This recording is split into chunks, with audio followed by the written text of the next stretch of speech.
Ladies and gentlemen, the story you are about to see is true. The names have been changed to protect the innocent.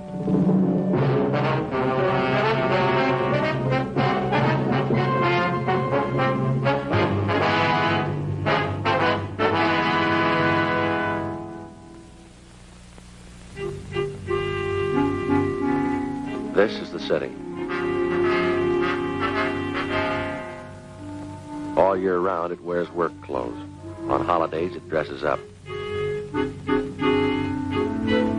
To most people, Christmas brings happiness and prayer. To some, it brings heartbreak. Then my job gets tougher. I'm a cop. It was Thursday, December 22nd. We were working the night watch out of Homicide Division. My partner's Frank Smith. The boss is Captain Lorman. My name's Friday. We'd gotten a call that a 9-year-old boy was missing from his home. The evidence pointed to foul play. We had to check it out.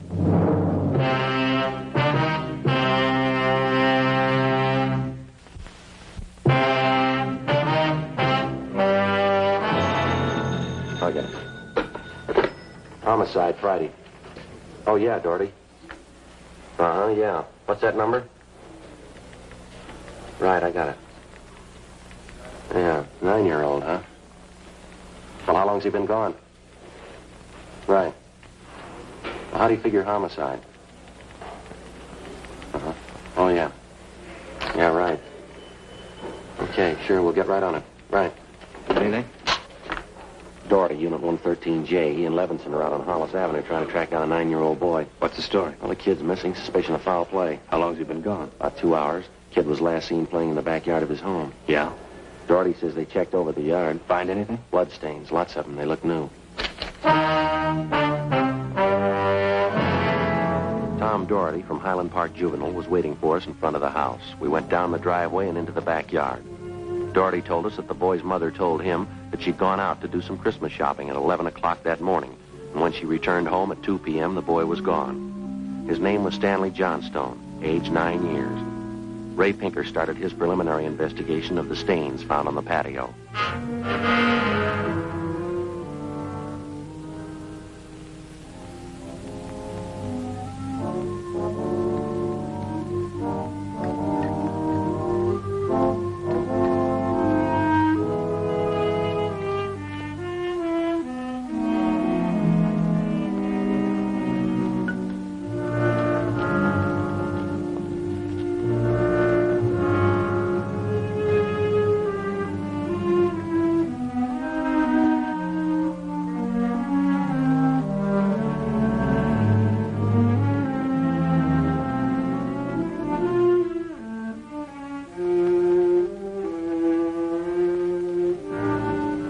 There it is, fellas. Yeah, Ray. Big blue bloodstains, all right. I don't know whether it's human or animal. You have to go back to the lab to run it through? Yeah, biological precipitin test. How soon can you type the blood for us, Ray? Precipitin test won't run more than 20 minutes. Take 3-4 hours to run a blood grouping, though. Anything else you want to check? Now, let me borrow a scribe and an envelope, will you, Ray? Sure.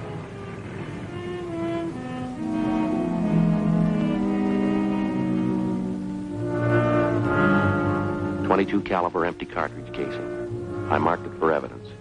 Doherty went on to tell us that he and his partner Levinson had talked with the neighbors. They could tell them nothing. He said they put out a missing broadcast on the boy and that the mother was at a loss to explain the boy's whereabouts. Blood stains, empty cartridge. Could mean 100 things. Any ideas, Freddie? Yeah, just one, and I don't like it. 4:30 p.m., Thursday, December 22nd. The neighborhood search for 9-year-old Stanley Johnstone continued. Ray Pinker went back to the crime lab to start the precipitin test and the blood grouping. Levinson and his partner Doherty from Highland Juvenile stood by. We called Captain Lorman, and he arranged for a special detail to aid in the search for the missing boy. Frank and I questioned the boy's mother, a Mrs. Ruth Johnstone, a woman in her early 40s. She seemed fairly calm under the circumstances. Mrs. Johnstone, is your boy Stanley in the habit of wandering off without telling you where he's going? No, he's not in the habit of wandering off, but he has done it before. When was the last time, Miss Johnstone? You don't have any children, do you, Sergeant Friday? No, ma'am, I'm not married. Well, there comes that time in every young boy's life when he feels that it's time to leave home, go out on his own. Usually happens somewhere around 8 to 10. Yes, I think I know what you mean. I have a boy of my own. You know how it is. My husband and I scolded Stanley one afternoon after school, and he was quite put out about it. Thought George and I were unfair. packed a few of his things and left. How long was he gone? Oh, no time at all, about 2 hours. I was worried about him, but my husband said to leave him alone, said every boy had to go through that stage. Well, and you think he's run away from home again this time, do you? Yes, I think so. He's been gone about 4 hours now. I have a funny feeling about it. Well, did you and his father have some misunderstanding with the boy recently? That's just it. We haven't. I don't mind telling you, now that we're talking about it. I'm getting worried. Any place around that he might like to visit, a hobby shop or a playground where he might be? Well, yes, there's Jensen's model shop, little Heidi Robinson, but I've already called all his friends, and they have no idea where he is either. I see. We'd like a list of all of his friends and the places that he was known to frequent. Yes, all right, I'll give them to you. Where do you suppose he is? Where's your husband now, Mrs. Johnstone? At work. George works for the city. He's a fireman. Where's he stationed? Engine Company 12. He's working the A platoon. He'll be home tomorrow morning. I haven't told him Stanley's gone. Well, is there any chance that the boy might be down at the firehouse with his father? No, he seldom goes down there anymore. No, I don't think he's there. I'm awfully worried. May I call my husband? Well, sure. Go right ahead. I know George will be worried.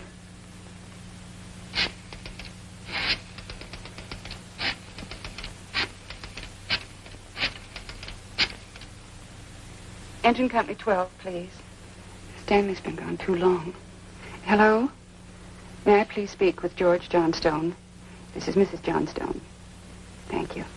I hate to call George at his work. Yes, ma'am. Does your husband own a gun? Yes, he does. What caliber, would you know? Well, it's a .45 automatic. He got it in the Army. George? This is Ruth, George. Is Stanley down there with you by any chance?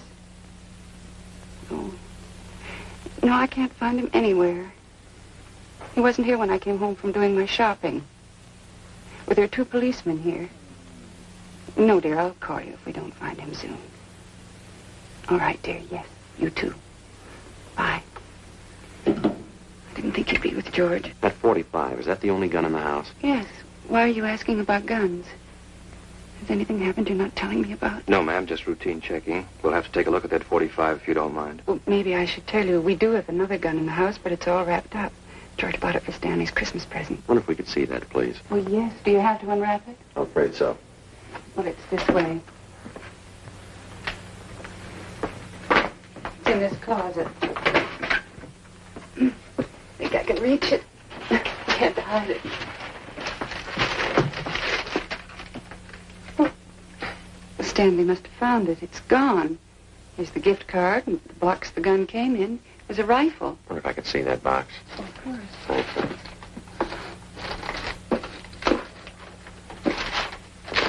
How about it, Joe?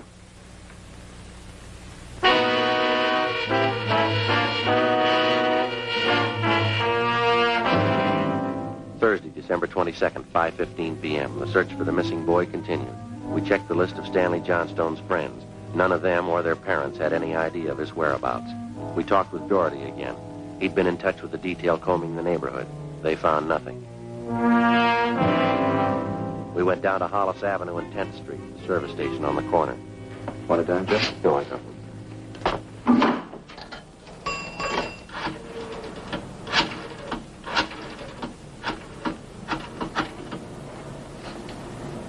$2667, please. Thank you. Crime lab? Yeah, Ray? No, Ray Pinker. Hi, Ray. It's Friday. No sign of him yet. Did you finish the precipitant yet? I see. No, we don't know. Well, we didn't want to upset his mother any more than we had to. What? Oh, yeah. Yeah, we can do it that way. What? What? Oh. Yeah, well, transfer me over, will you, Ray? Yeah, thank you. Right, check you later, Ray. Well, hi, Captain. It's Friday. Yeah, well, we just left Doherty. Yep. Right. We'll stay on it. What'd Pinker have? It's human blood. He's working on the grouping now. I wanted to know the Johnstone boy's blood type. Something else. Yeah? There's another one missing. An 8-year-old boy.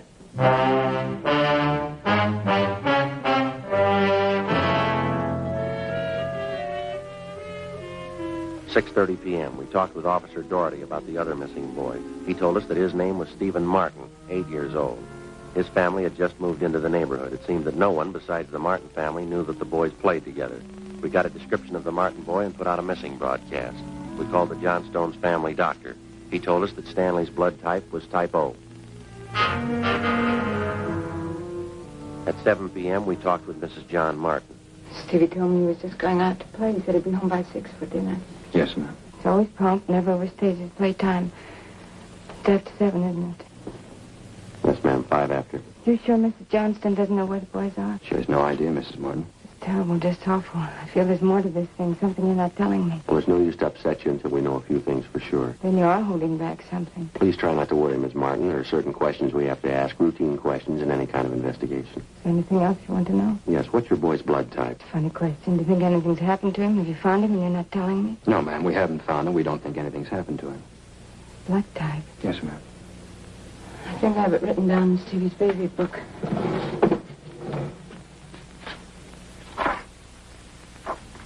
Yes, here it is. It's type O.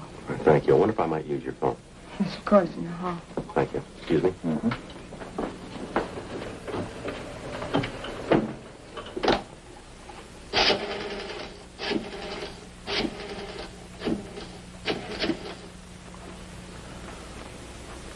Two 667, please. Right. Hello, Ray. This is Friday. Just checking back. I got the blood type of the 2 missing boys for you. Yeah, type O. No, both boys, type O. Good. Right. Frank, see you a minute. Right, Joe. Excuse me, Miss Martin. Tinker just finished the blood grouping. Bad? The stains, both type O.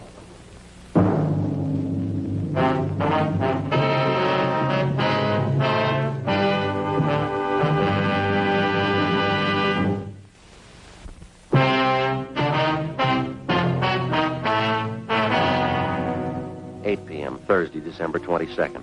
Still no sign of either of the missing boys. Captain Lorman went back to headquarters to direct the search from there. He dispatched another detail of 50 men to aid in the hunt for the missing youngsters. 8:30 p.m. We went up the block to see Mrs. Johnstone. Her husband had quit work early and returned home. We talked with him. He could tell us nothing more than we already knew. We still had not informed either of the families about the blood stains and the empty cartridge casing which had been discovered in the backyard of the Johnstone home. It was more than possible that they had a right to know about our findings, but Frank and I felt there was no cause to add to the distress of the 2 families at this time. If the 2 missing boys were found alive and well, then the blood stains in the cartridge would be of no concern to the relieved parents. At 8:40 p.m., Frank and I left the Johnstone house and went to the home of Mr. and Mrs. John Martin. Miss Martin, you say your husband works in the market. Yes, he telephoned about 15 minutes ago and said he was closing up right away. He'll be here any minute. Do wish Stevie would call or come home. It's so cold out tonight. All he had on was a thin cotton shirt. You try not to worry. We're doing everything we can. He'll be all right. Stevie's father's such a sensitive man. He and the boy are so close. I know he's terribly upset. Now, you say you looked every place. There's no place else the boy might be. Oh, no place, no. If anything's happened to the boy, it'll just kill John. You just take it easy, Mrs. Martin. Sit still. I'll get it. Thank you. Joe. Yeah. The Johnstone kid, he'd been found.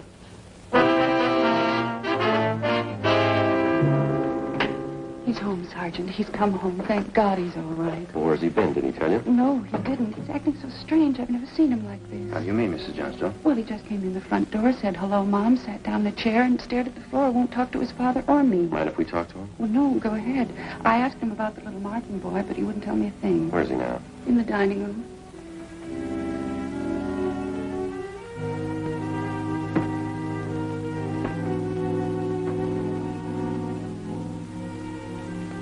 Looks all right, Joe. Yeah. Son, this is a police officer. He wants to talk to you. Don't be afraid, dear. He only wants to ask you some questions. Son? You see, Sergeant? Stanley. Look at me, son. Come on, youngster. Get your head up. Come on now. That's better. Had your mother pretty worried, you know that? Want to tell us where you've been? You should try and get him to eat a little something. You hear that, son? You want something to eat? Stanley, There's another little boy up the street who hasn't come home. You know where he is? His father and mother are worried about him, too, just like your folks were. You've got to help us find him, son. I killed him. I killed Steve. With the 22. We were only playing, but I killed him. How do you know you killed him? Maybe he's only hurt. Now, isn't that it? No, he's dead. I know he's dead. The gun went off. We forgot we put bullets in there. Where is he, Stanley? I hit him. I was scared. I didn't want anybody to find him. I don't want to go to jail. Where'd you hide him, son? Out and back under some leaves. I didn't mean it. He was my pal. You want to show us where, Stanley? Yes, I'll show you. Please don't send me to jail.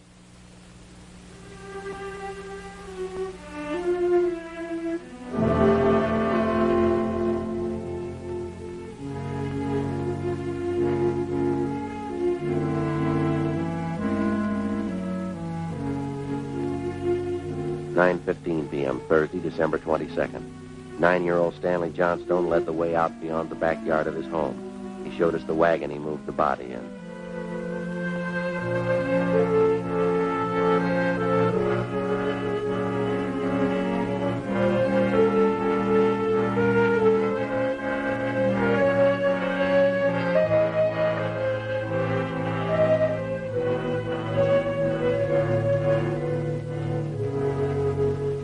Stanley led us to a small clump of trees in back of the house. There we found the body of Stephen Martin. There was a single bullet wound in his chest just below his heart. He was dead.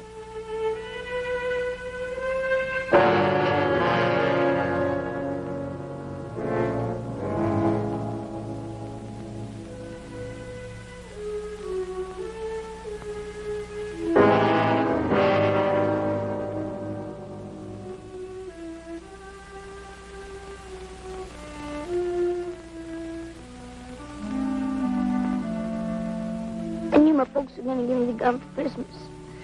I knew where it was, and I got it. There was a box of bullets with it. Were you pointing the gun at Stephen? No, sir. No, sir, I wasn't. It was Steve's turn to play with it. I was chasing him, and he tripped over that stump there, and the gun hit him in the stomach and went off. Why do you think you killed him if you're telling us the truth? I'm telling the truth. Honest, that's the truth. All right, I believe you, son, but why do you think you killed him? It was my gun. Steve would still be alive if I didn't go get it. Should have waited till Christmas. It's all my fault. Where have you been all this time? Right here. With Steve. What were you doing, son? I was praying. I was praying for God to make you alive again.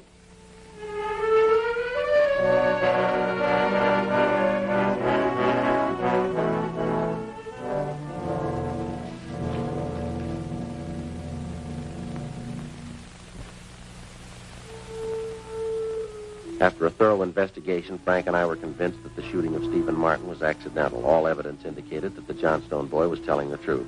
We put in a call to the coroner's office and acquainted him with the facts. He designated a local mortuary to handle the body pending autopsy and granted us permission to remove the body to the Martin home. Mrs. Martin collapsed. The family doctor was called. Frank and I sat in the living room to wait for John Martin, the dead boy's father.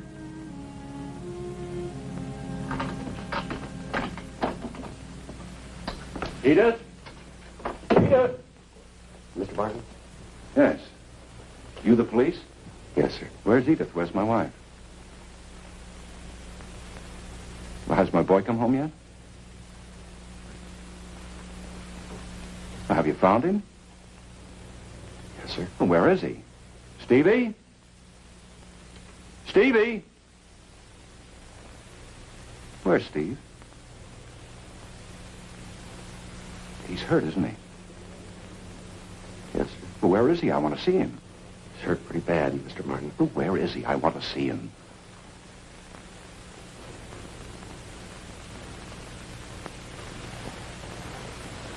How bad? Pretty bad.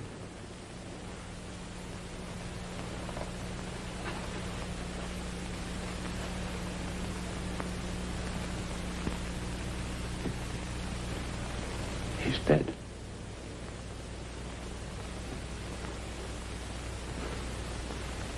All right if I go in? Yes, sir. Will you go with me? Yes, sir, sure.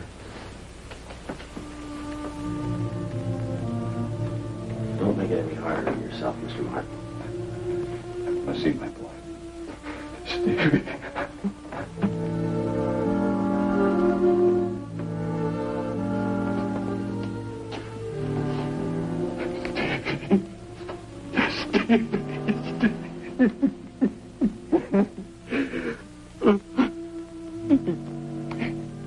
Listen to me, son.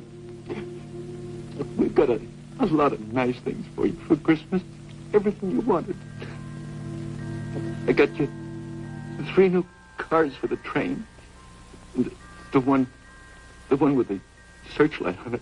It really works, Stevie. It really works. And the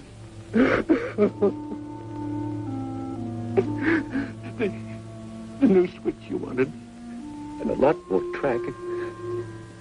You know, now you can have a big light out.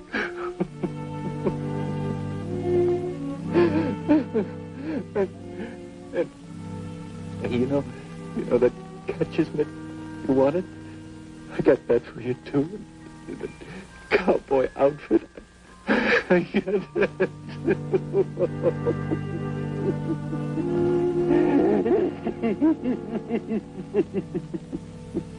Mr. Martin.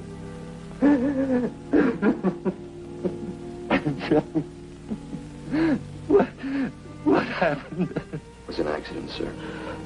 He was playing with the Johnstone boy up the street. Playing with a gun. Went off. What was the name of that other boy? Stanley Johnstone. It was an accident, sir. Mr. Martin. I want to see that boy.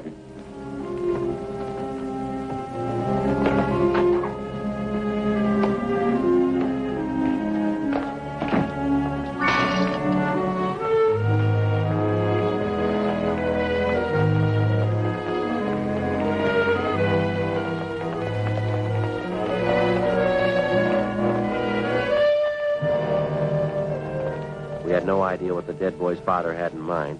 We didn't feel that we should try to restrain him. We went along with him up the street to the Johnstone home. I'm Stevie's father. Where's your boy? I'm sorry. We bought the gun and we were going to tell him not to use it unless his father was with him until he learned how to treat firearms. Where's your boy? He's right here. Won't you come in? It's all right, Miss Johnstone.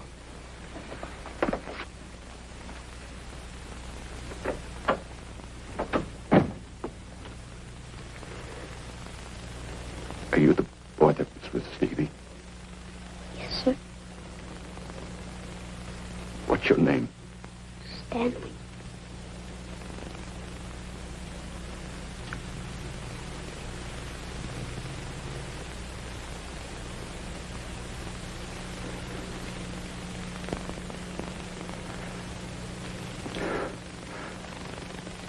I know it wasn't your fault, Stanley.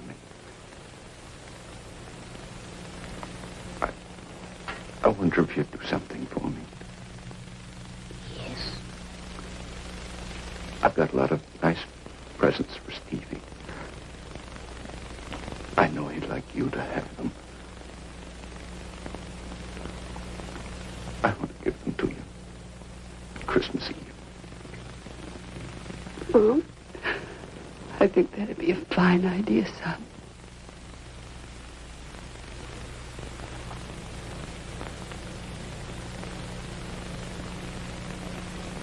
Come on, Frank.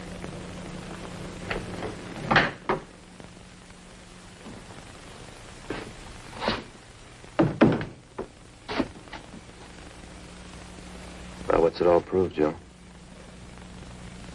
You don't give a kid a gun for Christmas.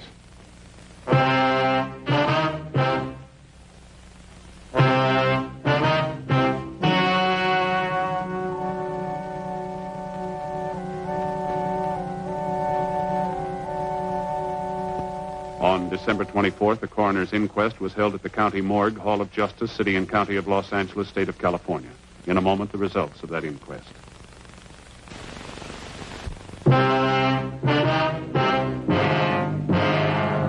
The coroner's jury ruled that the death of Stephen Martin was the result of an accident.